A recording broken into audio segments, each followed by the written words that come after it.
दोस्तों, कई महीने बीतने के बाद एक पुलिस वाला, एक दरोगा अपने गांव जाता है अपने परिवार वाले से मिलने, अपने पत्नी, अपने बच्चों से मिलने। सबसे मुलाकात करने के बाद उसे ध्यान आता है कि किसी को कुछ पैसे भेजने थे। तभी वो दरोगा अपने फोन से ट्रांजैक्शन करने की प्रयास कर रहा था, लेकिन उसका ट्रांजैक्शन किसी कारण से होता नहीं है।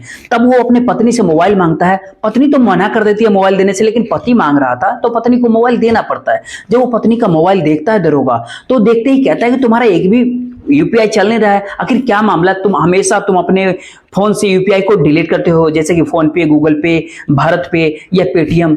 इन तमाम यूपीआई जो होते हैं, अक्सर जो पैसे पति भेजता है वो इसी तरीके से यूपीआई के माध्यम से पैसा भेजा करता था। लेकिन पत्नी के मोबाइल में जब वो यूपीआई नहीं चलता है तो जिद करता है कि तुम इस मोबाइल में डाउनलोड करो और चालू करके दो, मुझे कुछ देखना है, मुझे किसी को कुछ भेजना है। जब दरोगा ने, पुलिस वाले ने अपनी पत्नी से जिद किया तो पत्नी को दरोगा के जिद के आगे झुकना पड़ता है और उसको यूपीआई को डाउनलोड करने के बाद जो है ट्रांजैक्शन वगैरह कर लिया जाता है। अब पति जो होता है वो यही सोचता है कि मैं जब कभी भी आता हूं तब ये जो एप्लीकेशन है, जो यूपीआई है, वो हमेशा डिलीट करके रखती है। आखिरकार मामला क्या है?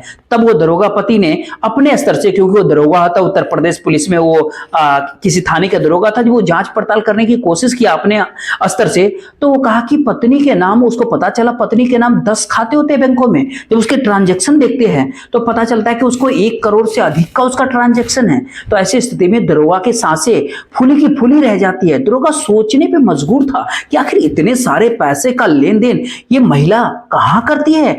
अब दरोगा का दिमाग पुलिस वाले की तरह घूमने लगता है। उस दरोगा ने अपनी ही पत्नी के खिलाफ जांच बिठाया तो फिर पता चला कि उसके तो पहले से भी कई शादियां हो चुकी है। इसी हिसाब को देखते हुए दरोगा अपनी पत्नी को देखते हुए, उसके चाल चलन को देखते हुए घबरा जाता है और सीधा बड़े अधिकारी के पास जाकर के हाथ जोड़ करके कहता है कि साहब, मेरी पत्नी से बचाओ, मुझे मेरी पत्नी से बचाओ। अब उस दरोगा की कहानी पूरे उत्तर प्रदेश के भीतर चर्चित हो गई है। जब उस दरोगा की कहानी सामने आती है, साथ ही उस दुल्हन की कहानी जो सामने आती है, जो इस तरह की घटना किया है, तो इस कहानी को सुनने के बाद लोग भरोसा नहीं कर पा रहे कि दरोगा सच बोल रहा है या दुल्हन सच बोल रही है। इस कहानी, इस वीडियो के माध्यम से इसी बात को समझने का प्रयास करते हैं कि इसमें सच कौन है और झूठा कौन है। नमस्कार, मेरा नाम जितेंद्र कुमार, आप देख रहे हैं स्टडी सफर तक। वीडियो को लाइक और चैनल को सब्सक्राइब जरूर कर लीजिएगा, साथ ही वीडियो को शेयर कर दीजिएगा।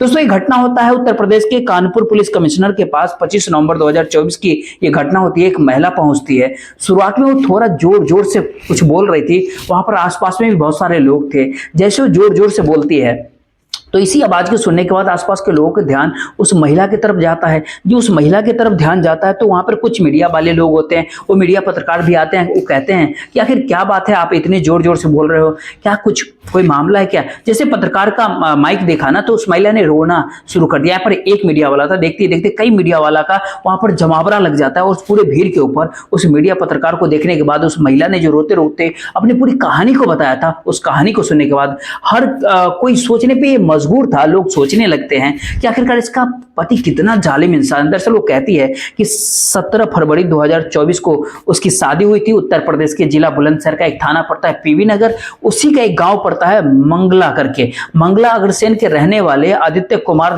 लोचन, जो 2019 बैच के उत्तर प्रदेश पुलिस के अंदर दरोगा, एज अ दरोगा भर्ती हुए थे। ये जो लड़की, जो महिला होती है, जिसका नाम दिव्यांशी चौधरी बताया जाता है, ये उत्तर प्रदेश के मेरठ का एक जगह पड़ती है मवाना, और मवेना थाना क्षेत्र के इस इलाके में ही इस महिला का घर था। दरअसल शादी के बाद से इसका पति उससे बातचीत नहीं करता था।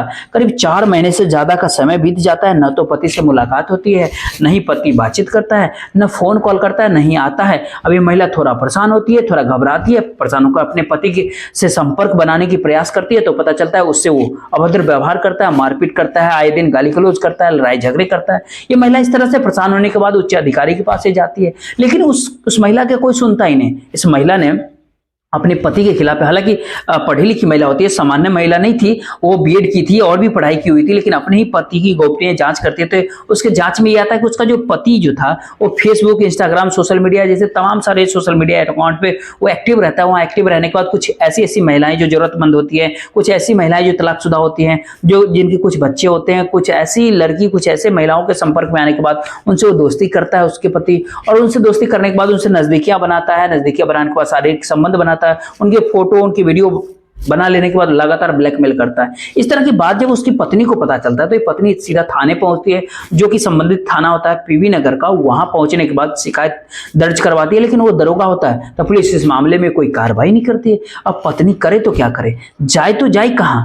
उसके बाद उसके जो पोस्टिंग होती है उस दरोगा की, उत्तर प्रदेश के कानपुर का एक पुलिस स्टेशन होता है, वहां उसकी तैनाती होती है। वो महिला सीधे उस पुलिस स्टेशन जाती है और जाकर के अपने पति की पूरी करतूत बता देती है, लेकिन पुलिस को भरोसा ही नहीं होता और उसके खिलाफ कोई कार्रवाई भी नहीं होती है। आखिरकार महिला करे भी तो क्या करे, तभी जाकर के उसने 25 नवंबर 2024 की सुबह कानपुर के पुलिस कमिश्नर के ऑफिस में जाकर के जब उसने जोर जोर से बोल करके, रो करके, चीख कर, चिल्ला कर अपने कहानी मीडिया के सामने बताया, तो लोगों को आश्चर्य हो रहा था। इससे पहले की कहानी तमाम लोगों तक पहुंच पाती कि दरोगा की एंट्री तब तक हो जाती है। दरोगा आता है, दरोगा आने के बाद कहता है कि उत्तर प्रदेश के जिला बुलंदशहर के पीवी नगर थाना क्षेत्र का वो निवासी होता है। पिता को कैंसर होता है, मौत होती है, मां को भी कैंसर से मौत होती है। अब केवल गांव में उसका भाई होता है, गांव का ही एक चाचा होता है। वो चाचा ने उसे कहा कि मवाना के, उत्तर प्रदेश के मवाना के पास एक लड़की रहती है, यहाँ से कुछ 50 किलोमीटर दूर है, तुम्हें कोई दिक्कत नहीं है तो तुम्हारी शादी की बात करते हैं। शादी हो जाती है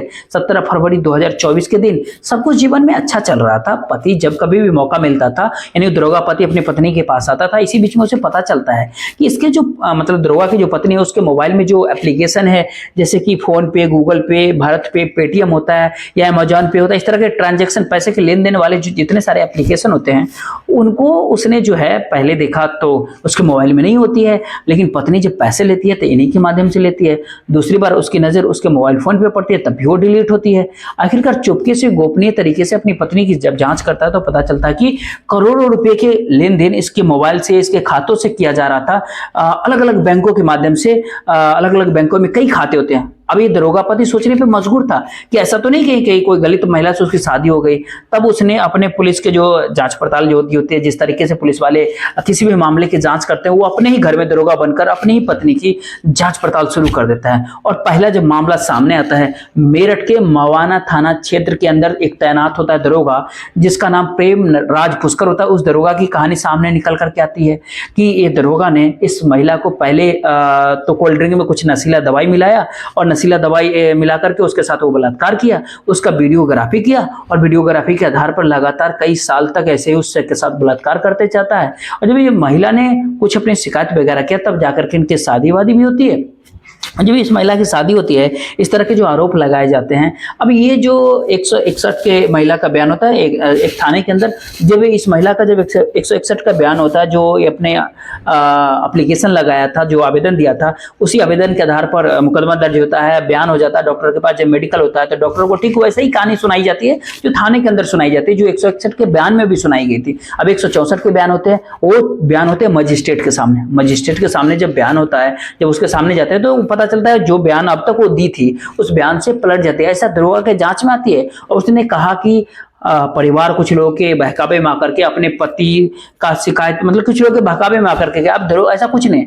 दरोगा से जब संपर्क करने का प्रयास किया, जो वर्तमान में आदित्य होता है, जो पुराने वाले दरोगा से, तो पता चलता है प्रेम विवाह कर लिया था, लेकिन उसको जेल तक जाना पड़ता है। आखिरकार जांच यहीं तक नहीं रुकती, जांच को और अपने स्तर से दरोगा जब आगे बढ़ाता है तो 4 अगस्त 2021 को मेरठ के गंगानगर थाने में एक आवेदन दिया जाता है। उस आवेदन में बताया जाता है कि मेरे साथ गाली गलौज की गई है, मेरे साथ अभद्र व्यवहार किया गया है। नाम लगाया जाता है आशीष राज का, दूसरा अमित गुप्ता होता है। आशीष राज हस्तिनापुर के पीएनबी बैंक के अंदर एक मैनेजर होता है।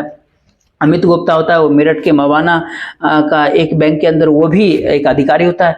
और इन दोनों के खिलाफ शिकायत होती है और शिकायत के बाद 4 तारीख को शिकायत होती है, 5 तारीख को समझौता होता है। कुछ समय जब बीतता है तो फिर वो तारीख होती है 21 अगस्त 2021 को, अपने कपड़े लेकर के थाने पहुंचती है और थाने जाकर के कहती है साहब देख लो मेरा बलात्कार हुआ है। वहाँ रोना पीटना, इस तरह से जब पुलिस वाले देखते हैं तो पुलिस को एफआईआर दर्ज करनी पड़ जाती है। इस तरह की आईपीसी की धारा 376, 120, 506, 504 इस धारा के तहत मुकदमा दर्ज की जाती है। इस महिला से बताया जाता है कि करीब 4 शादियां वो पहले कर चुकी, 2 बैंक मैनेजर से, दरोगा से, फिर एक और दरोगा से। 4 उस महिला की शादी हो चुकी है, जिसमें से 2 मामलों में इसने कोर्ट में अपने बयान से पूरी तरीके से पलट जाती है।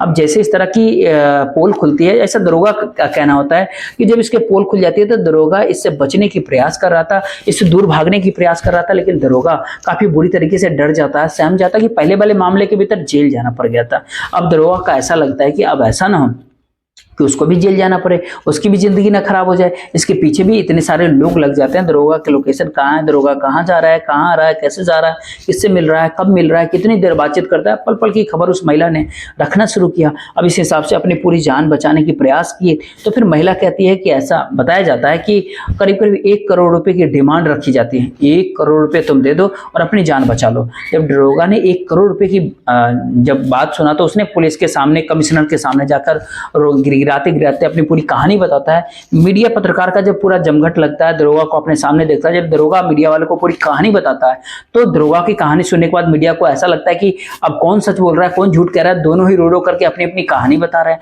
कौन सच है कौन झूठ है। हालांकि इस पूरे मामले की जांच एडीसी मतलब अमिता सिंह एक अधिकारी होते हैं, पुलिस अधिकारी, उनको जांच सौंपी गई है, वो जांच कर रही है। डीसी सेंट्रल जो गणेश त्रिपाठी सेंट्रल के होते हैं, वो कहे कि दरोगा ने हमको कई एविडेंस दिए हैं, उन साक्ष्यों के आधार पर पता चलता है कि दुल्हनी लुटेरी है। लेकिन इस मामले की जांच पड़ताल कर रही है पुलिस, और जो कोई भी इन दोनों में दोषी पाई जाएगी उनके ऊपर कठोर से कठोर कार्रवाई की जाएगी। किसी को भी किसी भी कीमत पर उनको बख्शा नहीं जाएगा। लेकिन मीडिया के भीतर जैसे ही खबर फैलती है, खबर जब वायरल होती है तो लोग भौचकते, तो लोग सोचने पे मजबूर होते हैं कि आखिर इस दरोगा को कम से कम तो बख्शा देती, जिसकी माँ जिसके पिता दोनों ही मर चुके हैं कैंसर से, परिवार में अब कोई बचा नहीं है। ये दरोगा से जैसे तैसे शादी इसकी हो भी गई, और शादी होने के बाद जब इसको ये बात पता भी चला होगा तो शायद इस महिला को तब अपने आप को बदल लेना चाहिए था। लेकिन इस महिला की जब इस तरह की बात सुनते हैं तो दरोगा न जाने कितनी महिलाओं के साथ अवैध संबंध बना चुका है, कितनी महिलाओं को शोषण कर चुका है, कितनी की वीडियो बना करके उसको वायरल करने की कोशिश करता है। महिला का इस तरफ का आरोप होता है कि महिला की पूर्व जिंदगी जो होती है उसको पहले पता चल जाता है, इसलिए उसने अपने पीछे छुड़ाने के लिए कुछ इस तरह की कहानियां रची है जिस तरह की ये बदनाम हो सके। हालांकि इसमें कौन सच है कौन झूठा है, पुलिस इस पूरी मामले की जांच कर रही है। जांच के बाद ही पूरे मामले का साफ हो पाएगा कि आखिर कौन इसमें गलत था कौन सही था। इस पूरे घटनाक्रम सुनाने का उद्देश्य आपको परेशान करना नहीं था, नहीं आपको दिल दुखाना था, बल्कि आपको जागरूक करना था, आपको सचेत करना था। आप जहां भी रहे सुरक्षित रहे और खुद को भी ख्याल रखें और अपने परिवार वालों का हमेशा ख्याल रखें। बाकी इस वीडियो के बारे में आपकी क्या राय है, आप अपनी राय कमेंट बॉक्स में जरूर लिखिएगा। वीडियो को लाइक और चैनल को सब्सक्राइब कर दीजिएगा, वीडियो को शेयर भी कर दीजिएगा। जय हिंद, जय भारत।